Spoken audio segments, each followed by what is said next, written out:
Bonjour et bienvenue dans cette deuxième vidéo de notre série Confinement avec l'apprentissage de l'auto-hypnose et d'un certain nombre d'autres techniques.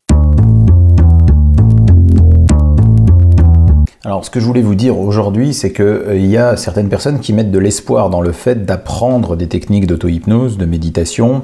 Je ne suis pas le seul à faire ce genre de contenu, hein. J'essaye d'amener ma pierre à l'édifice, mais l'édifice existe. Il y a beaucoup de gens qui amènent des contenus en ce moment sur la méditation et l'auto-hypnose. Moi je voudrais juste parler des attentes qu'on peut avoir par rapport à ça.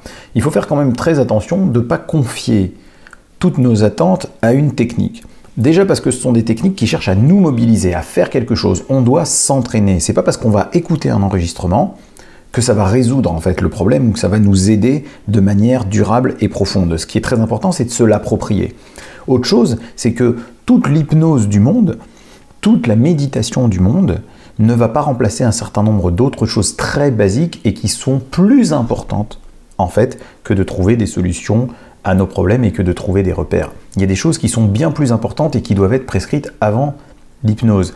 Pour prendre un exemple caricatural, c'est comme si quelqu'un vient me voir en disant qu'il voudrait apprendre à faire de l'auto-hypnose pour mieux dormir, pour des problèmes de sommeil, mais qui n'a pas envie de remettre en question les 5 cafés qu'il boit entre 19h et 22h. Donc il est bien évident que d'abord, il faut s'attaquer à ce qui est important de corriger, de rectifier, à ce qui est important de rendre plus sain, plus apaisé, bref, aux choses qui sont plus importantes que le fait de faire de l'hypnose, de la méditation, de la relaxation ou quoi que ce soit. Donc je vais juste parler d'un élément qui me paraît très important dans cette vidéo, qui sont la prise en compte de nos besoins. Et je ne parle pas des besoins au sens large, qui sont très nombreux. Je vous conseille de vous renseigner auprès des gens qui pratiquent la communication non violente et qui ont essayé de faire un répertoire un petit peu des besoins qui sont les nôtres et auxquels on doit faire attention pour se sentir bien en général dans notre vie. Je parle de certains besoins tout à fait basiques qu'on ne devrait pas négliger. Les besoins basiques, les besoins qui sont tout en bas de la fameuse pyramide des besoins, eh bien finalement sont nos besoins vitaux. Il y a un certain nombre de choses qu'on doit faire de façon vitale et il faut y faire attention et les préserver. Quels sont les besoins vitaux ? Eh bien finalement on peut les classifier dans l'ordre de ce qui est le plus vital, c'est-à-dire ce dont on peut le moins se passer.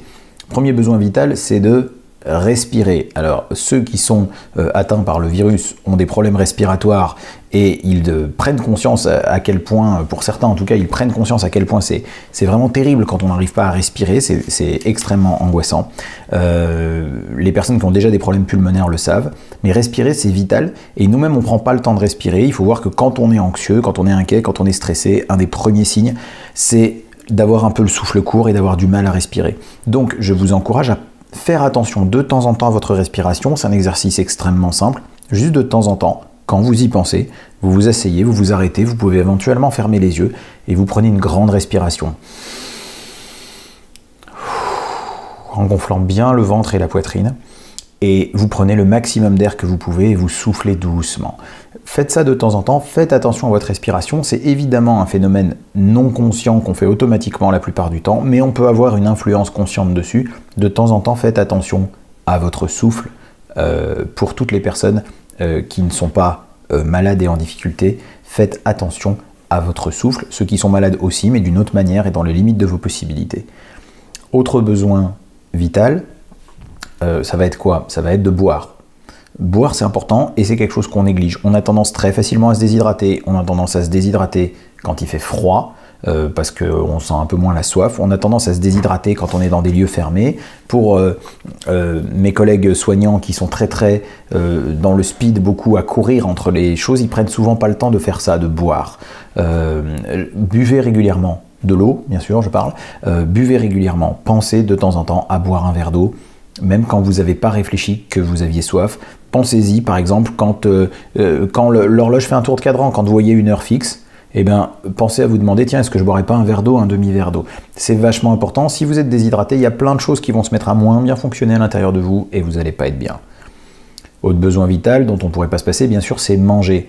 C'est compliqué, c'est la crise, c'est difficile. Faites quand même attention à ce que vous mangez, pas que en termes qualitatif, c'est-à-dire que effectivement si on mange des choses plus simples parce qu'on n'a pas forcément très envie de cuisiner, alors il y a des gens qui se sont mis à la cuisine à cette occasion, et pour les gens qui sont pressés, qui n'ont pas beaucoup de temps, je sais que vous allez manger d'une manière moins qualitative. C'est pas le problème, mais prenez un temps pour ça, prenez un temps qui soit dans des moments choisis, prenez un temps où vraiment vous vous asseyez et vous mangez.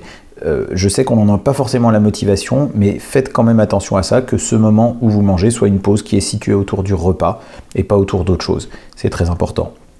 Un besoin très important aussi, c'est éliminer. Éliminer est un besoin vital. Donc, je sais que les gens qui sont très occupés, en tout cas moi je le vois bien avec les gens comme moi qui ont des rendez-vous qui se suivent, et bien des fois c'est des trucs qu'on peut négliger. On se dit tiens, j'irai bien aux toilettes, non mais attends, je suis un peu en retard, je vais prendre le rendez-vous suivant et j'irai après. C'est pareil, se retenir d'éliminer, se retenir d'aller aux toilettes, ça provoque un petit signal d'alarme dans notre cerveau qui dit hey, il y a quelque chose qu'il faut faire là, et ça mobilise une partie de vos compétences sans que vous vous en rendiez compte. Pensez à éliminer souvent, pensez à aller aux toilettes et pensez à vous dire quand vous allez aux toilettes que vous faites quelque chose d'important, que vous accomplissez un besoin vital et naturel. Ça paraît très trivial quand je le dis comme ça, mais c'est vachement important. Ne négligez pas ça. Ce sont des choses fondamentales et qu'on a tendance à négliger quand on est très pris par le quotidien. Et vraiment, votre corps et votre psychisme vous le rendra si vous faites attention à des choses aussi basiques et triviales que celles-ci. Notre cinquième besoin vital, bien sûr, on ne pourrait pas faire sans, c'est dormir. Donc, on va apprendre des choses en auto-hypnose pour aussi préserver notre sommeil, pour aussi y faire attention. Ok, mais en attendant, essayez de ne pas démultiplier les contresens avec le sommeil. C'est particulièrement difficile. Alors pour ceux qui sont confinés dans des journées un peu désorganisées, dans des journées où on travaille un peu à l'heure qu'on veut, où on se lève un peu plus tard, où il y a eu l'heure d'hiver, pensez à protéger votre sommeil. Vous n'arriverez pas à bien dormir si, pour vous occuper le soir, vous passez les 2 dernières heures avant de dormir à regarder des séries angoissantes sur Netflix. Vous devez avoir un temps où la tension diminue. Vous devez avoir un moment où vous faites attention à vous poser et à vous mettre dans des conditions qui sont propices au sommeil et continuer à avoir vos rituels de sommeil. On pourrait ajouter dans ces besoins du moment, et j'y reviendrai sûrement dans une autre vidéo, le fait d'avoir un rythme, le fait d'avoir des sas de séparation entre les moments de la journée, c'est quelque chose de très important à maintenir. Mais en attendant, faites preuve de bon sens, ne vous abreuvez pas, ne vous gavez pas trop au moment d'aller se coucher d'écran. Bien sûr qu'on va consommer plus d'écran pendant cette période de confinement, mais il faut quand même qu'on fasse attention à préserver le moment du sommeil, et on apprendra des choses très précises sur le sommeil. Il y a d'autres besoins qui ne sont pas vitaux mais qui sont très importants, comme le besoin relationnel, et on sait qu'on va essayer de faire attention à nos relations d'une manière un petit peu différente en ce moment. Il y aurait beaucoup de choses à dire, mais la base déjà, ce que je voulais vous dire, c'est de protéger autant que vous pouvez vos besoins vitaux. C'est plus important que d'apprendre de l'hypnose. Voilà, j'espère que le message passe, parce que si vous vous mettez à faire plein de techniques d'auto-hypnose, de méditation, en négligeant plutôt vos besoins de base, ce serait un peu comme si...